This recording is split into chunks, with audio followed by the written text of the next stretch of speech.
মুসলমান সব এক হয়ে যাও, ওহির আলোকে জীবন গড়াও।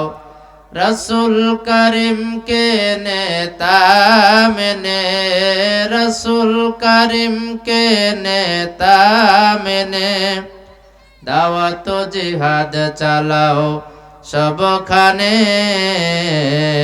জীবন সুন্দর সুখী হবে তোমার, সুখী হবে দুজাহান। জীবন সুন্দর সুখী হবে তোমার, সুখী হবে দুজাহান। লিল্লাহি তাকবীর। কুলিগাঁও ইসলামী আদর্শ পাঠাগারের উদ্যোগে আদ-দাওয়া ইসলামী সম্মেলন, সপ্তম বার্ষিকী ইসলামী সম্মেলনের মুহতারাম সম্মানিত সভাপতি, আজকের মাহফিলের সম্মানিত প্রধান বক্তা, আমাদের সকলের উস্তাদ, উস্তাদুল আসাতিজা, অত্যন্ত জ্ঞান গর্ভ যিনি আলোচনা রেখে থাকেন এবং অত্যন্ত প্রাজ্ঞ ব্যক্তিত্ব শেখ আসাদুল্লাহ আল গালিব খান মাদানী হাফিজাহুল্লাহ, আল্লাহ সুবহানাহু ওয়া তাআলা তাকে তার ইলমে আমলে হায়াতে বারাকা দান করুন এবং তার মাধ্যম দিয়ে এই বৃহত্তম ঠাকুরগাঁও এলাকার দ্বীনি মার্কাজ গুলার খেদমত আরো বেশি বেশি নেওয়ার তৌফিক আল্লাহ দান করুন, বলছি আল্লাহুম্মা আমিন। আসুন আমরা সকলে সর্বপ্রথম শুকরিয়া জ্ঞাপন করছি সে আল্লাহ সুবহানাহু ওয়া তাআলার দরবার ইলাহিতে, যেই মহান মালিকের অশেষ কৃপায় আজকের এই ইসলামী সম্মেলনে আসতে পেরেছি, যে আল্লাহ আমাদেরকে আসার বসার তৌফিক দান করেছেন। মালিকের দরবারে কালিমাতুশ শুকর আদায় করে আমরা সকলে সমস্বরে আওয়াজকে উঁচু করে অন্তরের অন্তরস্থল থেকে হৃদয়ের সবটুকুন আবেগ অনুভূতি আল্লাহর জন্য উজাড় করে দিয়ে সবাই বলছি আলহামদুলিল্লাহ। অতঃপর দুরূদ এবং সালামের অবারিত ধারা অবতীর্ণ হোক বিশ্ব মানবতার মহান আদর্শ বিশ্ব নবী, আমাদের প্রিয় নবী সাইয়্যিদুল মুরসালিন রাহমাতুল আলামিন শাফিউল মুজনিবিন সাইয়্যিদুল মুরসালিন বিশ্ব নবী মুহাম্মাদুর রাসূলুল্লাহ সাল্লাল্লাহু আলাইহি ওয়াসাল্লামের প্রতি আল্লাহর পক্ষ থেকে অগণিত রহমত এবং শান্তির ধারা অবতীর্ণ হোক। আল্লাহুম্মা সাল্লি আলাইহি আল্লাহুম্মা বারিক আলাইহি। আমি আপনাদের সম্মুখে কোরআনুল কারীমের 4 নম্বর সূরা, সূরা নিসা এর 31 নম্বর আয়াতে কারিমা তেলাওয়াত করেছি। উল্লেখিত আয়াতের আলোকে সংক্ষিপ্ত কিছু কথা বলার চেষ্টা করব। ওয়া মা তাওফীক ইল্লা বিল্লাহ আলাইহি তাওয়াক্কালতু ওয়া ইলাইহি উনীব। সম্মানিত বন্ধুগণ, আল্লাহ সুবহানাহু ওয়া তাআলা এই পৃথিবীতে মানব জাতিকে আর জিন জাতিকে প্রেরণ করেছেন আল্লাহর ইবাদত, আল্লাহর গোলামি, আল্লাহর দাসত্ব করার জন্য। আল্লাহর ইবাদত, আল্লাহর গোলামি, আল্লাহর দাসত্ব, ভালো কাজ, নেক কাজ, সৎ কাজ করাটাই আমাদের কাজ। কথা বলেন ঠিক কিনা? কিন্তু আমরা দুনিয়াতে আসার পরে দুনিয়ার মায়া মোহে পড়ে, শয়তানের ধোঁকায়, নফসের তাড়নায় পড়ে বিভিন্ন অন্যায় করে, অবিচার করি, পাপ পঙ্কিলতা করে থাকি। আল্লাহ সুবহানাহু ওয়া তাআলা বলেন তোমাদের সকলকে এই সমস্ত পাপ থেকে বিরত থাকতে হবে আর নেক কাজ এবং সৎ কাজ বেশি বেশি করতে হবে। কথা বলেন ঠিক কিনা? আল্লাযী খালাকাল মাউতা ওয়াল হায়াতা লিয়াবলুয়াকুম আইয়ুকুম আহসানু আমালা।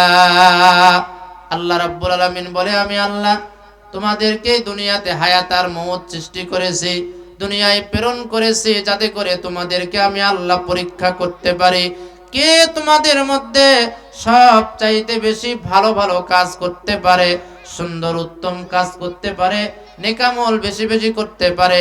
এইটা পরীক্ষা করার জন্য আমি আল্লাহ তোমাদেরকে দুনিয়ায় হায়াত আর মওতের মাধ্যম দিয়ে সৃষ্টি করেছি। যে যত বেশি ভালো আমল করতে পারবে সে তত বেশি আমি আল্লাহর প্রিয় হয়ে যাবে। জোরে বলেন সুবহানাল্লাহ। ইন্নাল্লাযীনা আমানু ওয়া আমিলুস সলিহাতি কানাত লাহুম জান্নাতুল ফিরদাউসি নুজুলা। আল্লাহ রাব্বুল আলামিন বলে যারা ঈমান আনার পরে নেক কাজ করে, দিনের কাজ করে, ভালো কাজ করে, নেকামল করে, আমলে সলিহাত করে, আল্লাহ রাব্বুল আলামিন বলে আমি আল্লাহ খুশি হয়ে তাদের উপর রাজি হয়ে যাই, সন্তুষ্ট হয়ে যাই, এবং আমি আল্লাহ তাদের জন্য সর্বশ্রেষ্ঠ জান্নাত জান্নাতুল ফিরদাউস বাজেট করে গেছি। জোরে বলেন সুবহানাল্লাহ। তাহলে আমরা কি জান্নাতে যেতে চাই? জান্নাতে যেতে হলে কি করতে হবে এই আয়াতে কারিমার মধ্যে আল্লাহ বলে দিয়েছেন। আল্লাহ বলছেন সূরা নিসা 31 নম্বর আয়াতে কারিমা, ইন তাজতানিবু কাবাইরা মা তুনহাউনা আন নুকাফির আনকুম সাইয়্যাতিকুম ওয়া নুদখিলকুম মুদখালান কারীমা।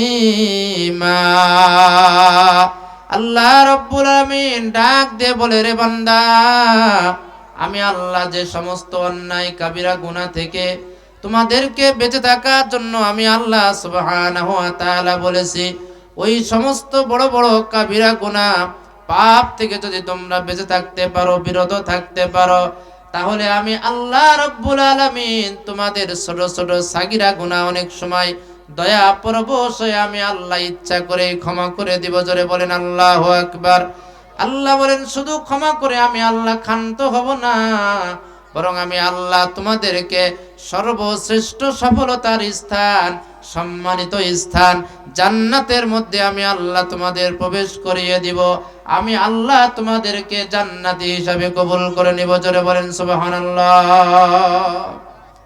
তাহলে এই আয়াতে কারিমার মধ্যে আল্লাহ সুবহানাহু ওয়া তাআলা যে কথাটি বললেন, আমরা যদি একটি আমল করতে পারি তাহলে আমাদের জীবনের গুনাহ খাতাগুলো মাফ করে দেওয়া হবে আর আল্লাহ আমাদের জান্নাত দিয়ে দিবেন। জোরে বলেন সুবহানাল্লাহ। আমরা তো এটাই চাই, নাকি বলেন?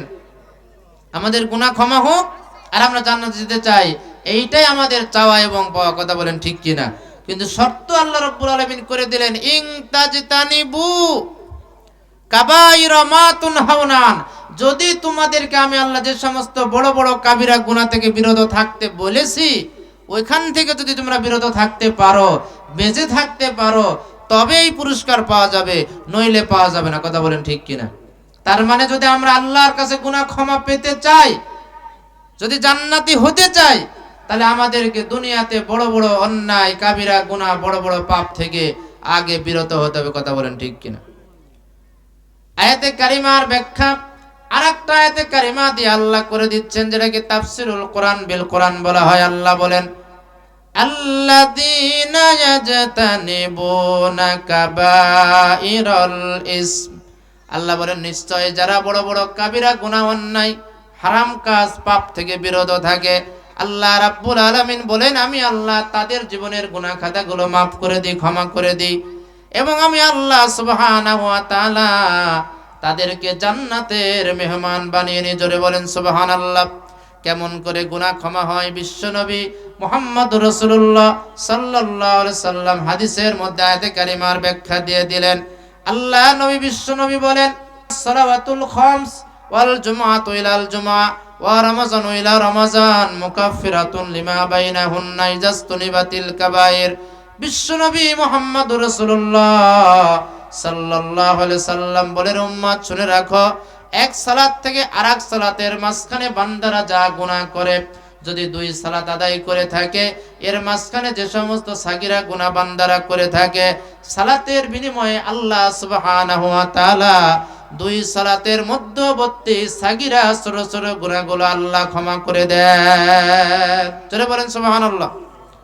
ওয়াল জুমআতু ইলাল জুমআ, এক জুমা থেকে আরেক জুমা পর্যন্ত মানুষেরা যদি অন্যায় বড় বড় কাবিরা গুনাহ থেকে বেঁচে থাকে, আর যদি ছোট ছোট অনেক সময় সাগীরা গুনাহ করেও ফেলে, এক জুমা থেকে আরেক জুমার মাঝখানে, দুই জুমার মাঝখানের সাগীরা গুনাহগুলো আল্লাহ রাব্বুল আলামিন বান্দাদের ক্ষমা করে দেন। ওয়া রমাজানু ইলা রমাজান, এক রমজান থেকে আরেক রমজান পর্যন্ত দীর্ঘ এক বছর ব্যাপী মানুষেরা যদি বড় বড় অন্যায় কাবিরা গুনাহ থেকে বেঁচে থাকে, এর বিনিময়ে আল্লাহ সুবহানাহু ওয়া তাআলা ছোট ছোট সাগীরা গুনাহগুলো দয়া পরবশ হয়ে রহমানুর রহিম গফুরুর রহিম নামের বদলতে এক বছরের মাঝখানের সাগীরা গুনাহগুলো আল্লাহ বান্দার ক্ষমা করে দেন। সুবহানাল্লাহ। তার মানে বোঝা যায় যে আমরা যদি অন্যায় বড় বড় কাবিরা গুনাহ থেকে বেঁচে থাকতে পারি, তাহলে এক ওয়াক্তের সালাত থেকে আরেক ওয়াক্তের সালাতের মাঝখানের সাগিরা গুনাহগুলো আল্লাহ ক্ষমা করে দিবেন। এক জুমা থেকে আরেক জুমার এক সপ্তাহের মাঝখানের গুনাহগুলো আল্লাহ ক্ষমা করে দিবেন। এক রমজান থেকে আরেক রমজান মাঝখানের এক বছরের সাগিরা গুনাহগুলো আল্লাহ ক্ষমা করে দিবেন। যদি ইজাজতুনিবাতিল কাবাইর, বান্দারা বড় বড় অন্যায় কাবিরা গুনাহ থেকে বেঁচে থাকতে পারে, জোরে বলেন আল্লাহু আকবার। তাহলে এই বড় বড় কাবিরা গুনাহ এগুলা আবার কোনগুলা, এগুলো আমাদের জানার দরকার আছে না নাই? আকবারুল কাবাইর মানে হলো সব চাইতে বড় বড় গুনাহ, সব চাইতে খারাপ গুনাহ, সব চাইতে বড় বড় গুনাহ যেগুলা, সেই গুনাহ থেকে আল্লাহ সুবহানাহু ওয়া তাআলা আমাদেরকে বাঁচার জন্য ইরশাদ করেছেন। জোরে বলেন সুবহানাল্লাহ। সেই গুনাহগুলা কি? আল্লাহ কুরআনুল কারীমের মধ্যে ইরশাদ করেন। আল্লাহ বলছেন কুরআনুল কারীমের সূরা আনআম 151 নম্বর আয়াতে কারিমা খুলে দেখেন, আল্লাহ বলছেন তাআলাউ আতলু মা হাররামা রাব্বুকুম আলাইকুম আল্লা তুশরিকু বিহি শাইআ ওয়া বিল ওয়ালিদাইনি ইহসানা ওয়ালা তাকতুলু আওলাদাকুম মিন ইমলাক নাহনু নারযুকুকুম ওয়া ইয়্যাহুম। আল্লাহ সুবহানাহু ওয়া তাআলা বলেন, দুনিয়ার বান্দারা শোনো, এই সমস্ত কাবিরা গুনাহ যেগুলা বড় বড় কাবিরা গুনাহ, এগুলা কোনগুলা? এগুলা থেকে যদি তোমরা বিরত থাকতে পারো, আমি আল্লাহ তোমাদের ছোট ছোট সাগিরা গুনাহ ক্ষমা করে দিব। তাহলে এই বড় বড় যত কাবিরা গুনাহ আছে, এর মধ্যে পৃথিবীতে সব চাইতে বড়, সব চাইতে খারাপ, সব চাইতে নিকৃষ্ট যেই কাবিরা গুনাহ, সেই গুনাহটার নাম কি? কেউ বলতে পারবেন? মাশাআল্লাহ। পৃথিবীর সব চাইতে খারাপ, সব চাইতে বড় গুনাহর নাম হলো আল্লাহর সাথে শিরিক করা। জোরে বলেন নাউজুবিল্লাহ। দলিল কথায় আল্লাহ সুবহানাহু ওয়া তাআলা বলেন, ইন্নাশ শিরকা লাযুলমুন আযীম। নিশ্চয় শিরিক হলো সবচাইতে বড় জুলুম, সবচাইতে বড় পাপ, সবচাইতে বড় অন্যায়ের নাম হলো শিরিক। এই পৃথিবীতে যত গুনাহ আছে, সমস্ত গুনার মধ্যে সবচাইতে খারাপ গুনাহ, বড় গুনার নাম হলো শিরিক। আল্লাহ নবী এরকম বসে আছেন, সাহাবাই কেরামকে বলছেন, আলা উনাব্বিউকুম বিআকবারিল কাবায়ের, ও সাহাবীরা তোমাদেরকে কি আমি বলবো না কোনগুলা সবচাইতে বড় কাবিরা গুনাহ?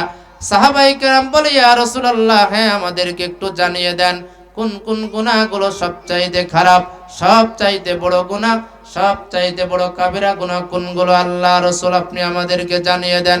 আল্লাহ নবী, বিশ্ব নবী মুহাম্মদ রাসূলুল্লাহ সাল্লাল্লাহু আলাইহি সাল্লাম বলেন, আকবারুল কাবাইর সালাসান। এই পৃথিবীর মধ্যে যত গুনাহ আছে, সবচাইতে খারাপ গুনাহ হলো তিনটা। কথা বলেন একটু, কয়টা ভাই? তিনটা গুনাহ হলো সবচাইতে খারাপ গুনাহ, সবচাইতে বড় গুনাহ হলো তিনটা। এক নম্বরে আল্লাহ রাসূল বলেন, আল ইশরাকু বিল্লাহ, আল্লাহর সাথে শিরিক করার গুনাহ পৃথিবীর সবচাইতে বড় গুনাহ, সবচেয়ে খারাপ গুনাহ। জোরে বলেন নাউজুবিল্লাহ। আল্লাহর সাথে শিরিক করা কত ভয়াবহ গুনাহ! আল্লাহ বলেন, ইন্নাহু মাইয়ুশরিক বিল্লাহ ফাকাদ হাররামাল্লাহু আলাইহিল জান্নাহ ওয়া মাওয়াহুন নার ওয়া মা লিয-যালিমিনা মিন আনসার। ও গো বিচার দিনের স্বামী, বড় গুনাহগার আমি, হয়ে গেছে জীবন আমার পাপের মরুভূমি। ও গো বিচার দিনের স্বামী, বড় গুনাহগার আমি, হয়ে গেছে জীবন আমার পাপের মরুভূমি। পাপের স্রোতে অন্ধ হয়ে আসল গেছি ভুলে, ভুলে গেছি কঠিন শাস্তি শেষ বিচারের কালে। পাপের স্রোতে অন্ধ হয়ে আসল গেছি ভুলে, ভুলে গেছি কঠিন শাস্তি শেষ বিচারের কালে। ক্ষমা করো গো আল্লাহ, ও গো অন্তর্যামী, হয়ে গেছে জীবন আমার পাপের মরুভূমি। ও গো বিচার দিনের স্বামী, বড় গুনাহগার আমি, হয়ে গেছে জীবন আমার পাপের মরুভূমি। লিল্লাহি তাকবীর। ছিলাম যে পৃথিবীতে যত গুনাহ আছে ভাই, সব চাইতে বড় খারাপ গুনার নামটা কি বললাম? শিরিক। আল্লাহ বলেন যারা শিরিক করবে আল্লাহর সাথে, তাদের বাসস্থান থাকার জায়গা হবে জাহান্নাম, তাদের জন্য আল্লাহর জান্নাত আল্লাহ হারাম করে দিবেন। জোরে বলেন নাউজুবিল্লাহ। তাহলে শিরিক করে যারা, তারা জাহান্নামের আসামি হয়ে যায়। শিরিক করে যারা, এদের কোনো আমল আল্লাহর দরবারে কবুল হয় না। শিরিক করে যারা, এদের অতীত আমল নামাগুলো সব নষ্ট হয়ে যায়। জোরে বলেন নাউজুবিল্লাহ। এই জন্য আল্লাহ বলেন শিরিক করা যাবে না। কথা বলেন ঠিক কিনা?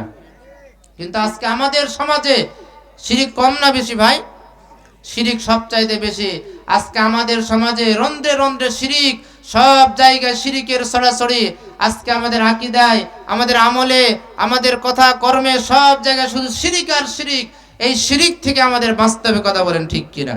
আমাদের আকীদা এবং আমলকে সংশোধন করার জন্য আমাদেরকে চেষ্টা করতে হবে যেন আমাদের আকীদার মধ্যে কোনো বেদাত না থাকে, শিরিক না থাকে, কোনো ধরনের খোরাফাত না থাকে, কোনো বাতিল আকীদা না থাকে। আমাদের আকীদা যেন সহি হয়, আমরা যেন শিরিক থেকে বাঁচতে পারি, আমরা যেন বেদাত থেকে বাঁচতে পারি। এই জন্য আমাদের সচেতন হওয়ার দরকার। কথা বলেন আছে না নাই? কিন্তু দুঃখের বিষয় আজকে আমাদের সমাজে শিরিকের আর কোনো শেষ নাই। এখন বিষয় হলো যে শিরিক কাকে বলে? শিরিক শব্দের অর্থ হলো আল্লাহর সাথে অংশী স্থাপন করা। শিরিকের অনেক ডেফিনেশন, অনেক ব্যাখ্যা রয়েছে। সংক্ষিপ্ত আকারে শিরিক বলতে যেটা বোঝায় আমি বোঝাতে চাচ্ছি সংক্ষিপ্ত আকারে, সেটা হলো আল্লাহর হক, আল্লাহর পাওনা যেটা আল্লাহকে না দিয়া এইটা অন্য কাউকে দিলে এর নাম শিরিক। সংক্ষেপে বুঝলাম, আল্লাহর হক আল্লাহকে না দিয়ে অন্য কাউকে দিলেই কি হয়ে যায়? শিরিক হয়ে যায়। তাহলে আল্লাহর হক কি বলেন তো? আজ তো বলেন তো, আমাদের ইবাদত পাওয়ার একমাত্র মালিক কে? একটু জোরে বলেন, ইবাদত পাওয়ার মালিক কে? এখন এই ইবাদত যদি আল্লাহর নামে না করে, যদি গায়রুল্লাহর নামে করে, তাইলে শিরিক হয়ে যাবে। কথা বলেন ঠিক কিনা?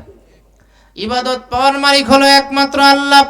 আল্লাহ রাব্বুল আলামিনের দরবারে দাঁড়ায়া প্রত্যেকদিন সূরা ফাতিহা তেলাওয়াতের মধ্যে আমরা বলি ইয়্যাকা না'বুদু ওয়া ইয়্যাকা নাস্তাঈন। বলি কিনা? সূরা ফাতিহা আমরা একটা পড়ি কিনা ভাই? পড়ি ঠিকই আছে, কিন্তু কি যে পড়ি আমরা অনেকেই অর্থ বুঝি না। কথা বলেন ঠিক কিনা? এই জন্য আমরা বুঝতে পারি না। প্রত্যেক রাকাতে, প্রত্যেক সালাতে বারবার আল্লাহকে বলছেন, আল্লাহ একমাত্র, কেবলমাত্র, শুধুমাত্র তোমারই ইবাদত করি এবং তোমার কাছে সাহায্য চাই। ঠিক কিনা? ঘোষণা দিচ্ছে আল্লাহ একমাত্র তোমারই ইবাদত করি, কিন্তু মসজিদ থেকে বের হওয়ার পরে মাজারে সেজদা দেয়। এরকম লোক আছে না নাই? মসজিদ থেকে বের হওয়ার পরে শিরিক করে, মসজিদ থেকে বের হওয়ার পরে গাছের নিচে যে সিজদা দেয়, দরগায় যে সিজদা দেয়, পীরের পায়ে যে সিজদা দেয়। তাহলে যে আল্লাহর ইবাদত করি একমাত্র বললাম, আর মসজিদ থেকে বের হওয়ার পরে গায়রুল্লাহর ইবাদত করলাম, আসলে কি আমাদের ইবাদত হলো নাকি ইবাদতের মধ্যে শিরিক হয়ে গেল? কথা বলেন ঠিক কিনা? ইবাদতের মধ্যে শিরিক হয়ে গেল। এই জন্য বন্ধুগণ, আমরা মুসলমান, অধিকাংশ মুসলমান ঈমান আনার পরে আজকে মুশরিক হয়ে গেছে শিরিক করার কারণে। এটা আল্লাহ বলেছেন কোরআনুল কারীমের সূরা ইউসুফ 106 নম্বর আয়াতে কারিমা করে দেখেন, আল্লাহ তাআলা ঘোষণা দিয়ে বলেন, ওয়া মা ইউমিনু আকসারুহুম বিল্লাহি ইল্লা ওয়া হুম মুশরিকুন। আল্লাহ বলে অধিকাংশ ইমানদার ইমানের দাবি করে বটে, কিন্তু এরা আসলে ইমানদার নয়। এদের ইমানের মধ্যে ভেজাল, ইমানের মধ্যে এরা শিরিক করার কারণে, ইমানের মধ্যে ভেজাল লেগে যাওয়ার কারণে এদের ইমান বাতিল হয়ে যে এরা শিরিক করার কারণে কখন নিজের অজান্তে ইমান নষ্ট হয়ে গেছে, ইমান ভঙ্গ হয়ে গেছে, এরা মুশরিক হয়ে গেছে, এরা নিজেরা টের পায়নি। জোরে বলেন নাউজুবিল্লাহ।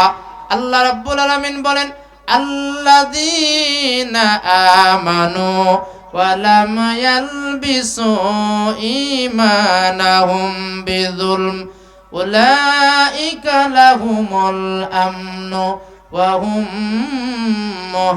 মুহতাদুন। আল্লাহ বলেন যারা ঈমান এনেছে, ঈমানের সাথে কোনো জুলুম মিশ্রিত করে নাই, শিরিক করে নাই, ঈমানের মধ্যে যারা কুফরি করে নাই, ঈমানকে খাঁটি করেছে, নির্ভেজাল করেছে, যারা যাদের আকীদায় আমলের মধ্যে কোনো শিরিক নাই, বিদআত নাই, কুফর নাই, আল্লাহ রাব্বুল আলামিন বলে যাদের আমল, যাদের ঈমান, যাদের আমল আকীদা খাঁটি হয়ে যাবে, নির্ভেজাল হয়ে যাবে, এরাই আল্লাহর পক্ষ থেকে নিরাপত্তা প্রাপ্ত হয়ে যাবে, এরা আল্লাহর পক্ষ থেকে হেদায়েত প্রাপ্ত। জোরে বলেন সুবহানাল্লাহ। তার মানে হলো শিরিক যুক্ত কোনো আমল আল্লাহর দরবারে কবুল হবে না। আল্লাহ রাব্বুল আলামিন তাই বলে দিচ্ছেন, ও বান্দারা, শিরিক যদি করো তোমাদের আমল বাতিল হয়ে যাবে, নষ্ট হয়ে যাবে। এই জন্য অধিকাংশ মুসলমান আজকে আমরা ইমানদার বলে দাবি করার পরে শিরিক করার কারণে কখন আমাদের ইমান নষ্ট হয়ে গেছে আমরা নিজেরাই বুঝতে পারিনি। জোরে বলেন না নাউজুবিল্লাহ। কেমন করে শিরিক করে দেখেন। আমাদের জাতীয় কবির নামটা কি ভাই বলেন তো, একটু জোরে বলেন। বাংলার বুলবুল জাতীয় কবি কাজী নজরুল কি সুন্দর করে বলে দিচ্ছেন মুসলমান কেমন করে শিরিক করে। তিনি বলছেন তাওহীদের এই চিরসেবক ভুলিয়া গিয়াছ সেই তাকবীর,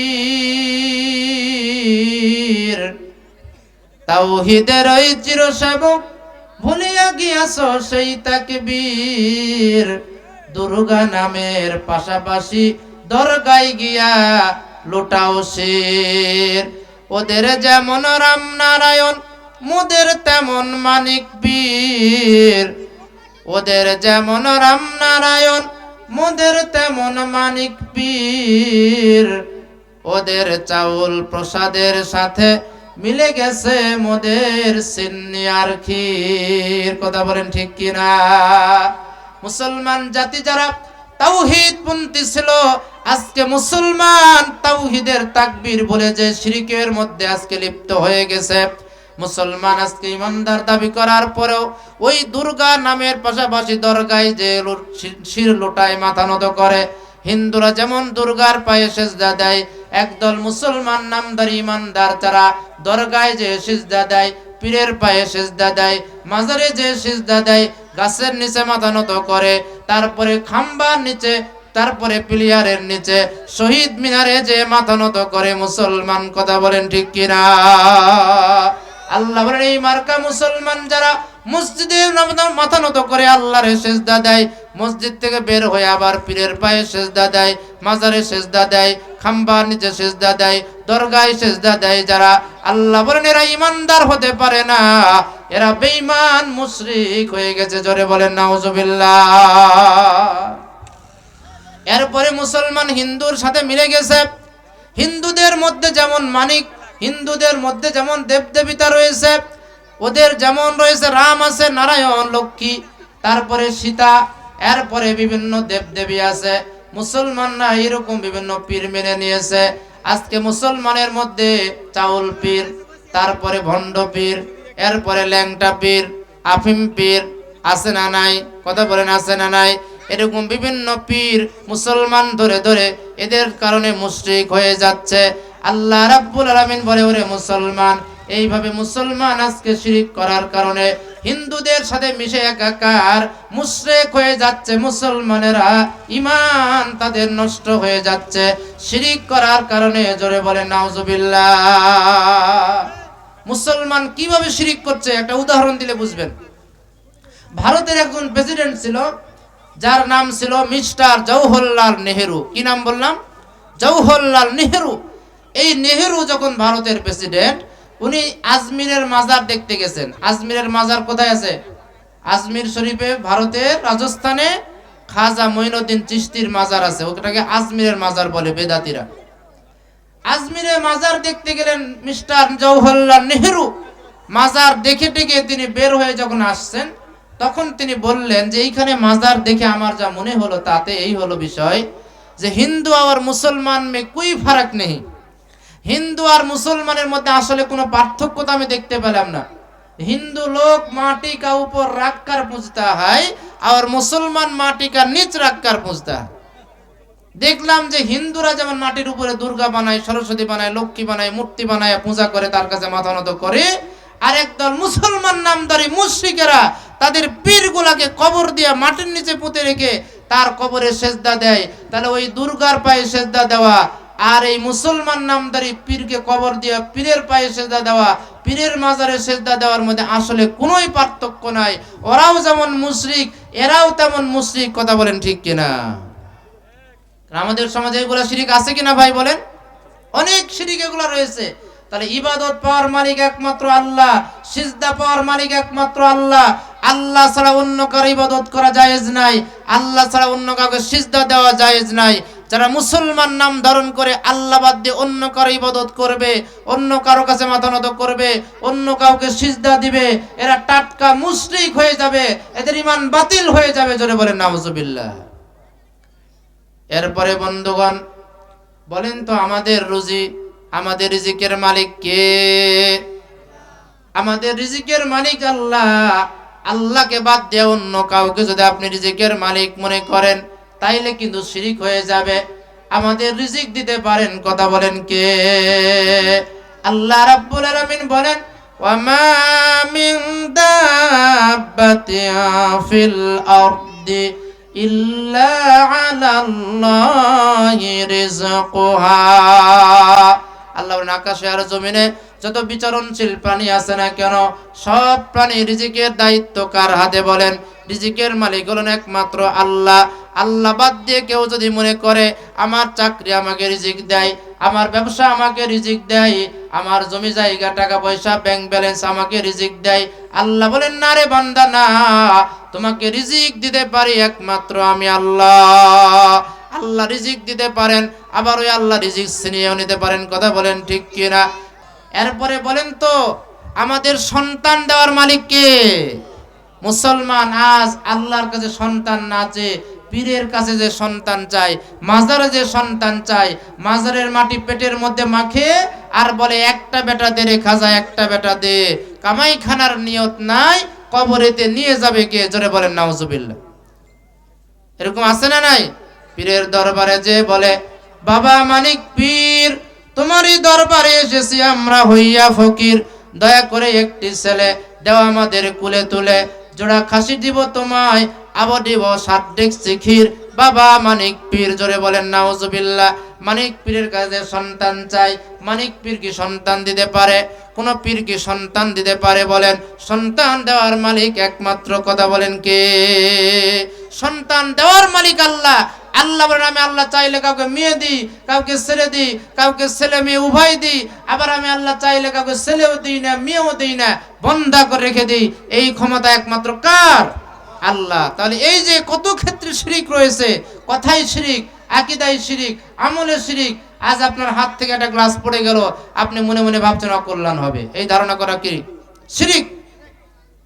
এরকম হাজারো হাজারো শিরিক রয়েছে আমাদের সমাজে। সম্মানিত মহিলা মা বোন, মহিলাদের মধ্যে বিশেষ করে শিরিকের সংখ্যা একটু বেশি। কথা বলেন ঠিক কিনা? এজন্য মহিলা মা বোনদেরকে সহি আকীদার জ্ঞানে শিক্ষিত করতে হবে, তাদেরকে বোঝাতে হবে শিরিক থেকে, এই শিরিকগুলা থেকে আমাদের বাঁচতে হবে, বেদাত থেকে বাঁচতে হবে। আকীদা এবং আমলের সংশোধনের নিয়তেই আজকের এই দাওয়া ইলাল্লাহ আদ-দাওয়া ইসলামী সম্মেলন আয়োজন করা হয়েছে। কলিগাঁও ইসলামী আদর্শ পাঠাগারের উদ্যোগে, এই পাঠাগারের উদ্যোগে বিভিন্ন মানুষের জনকল্যাণমূলক কাজ, সমাজ সংস্কারমূলক কাজ, এরপরে লাইব্রেরি স্থাপন সহ ভালো ভালো কাজের উদ্যোগ নেওয়া হয়েছে। আলহামদুলিল্লাহ। আপনারা খুশি না বেজার? এই পাঠাগার আপনাদের এলাকায় স্থাপিত করার মাধ্যম দিয়ে আপনাদের কল্যাণের জন্য তারা কাজ করে যাচ্ছে। এই জন্য আল্লাহ বলছেন, তাআওয়ানু আলাল বিররি ওয়াত তাকওয়া, তোমরা নেকের কাজে ভালো কাজে একে অপরকে সাহায্য সহযোগিতা করো। এই ভালো কাজটা হচ্ছে এখানে মুসলমান হিসাবে আমাদের সাহায্য সহযোগিতা হেল্প করার দরকার। কথা বলেন আছে না নাই? আছে কিনা?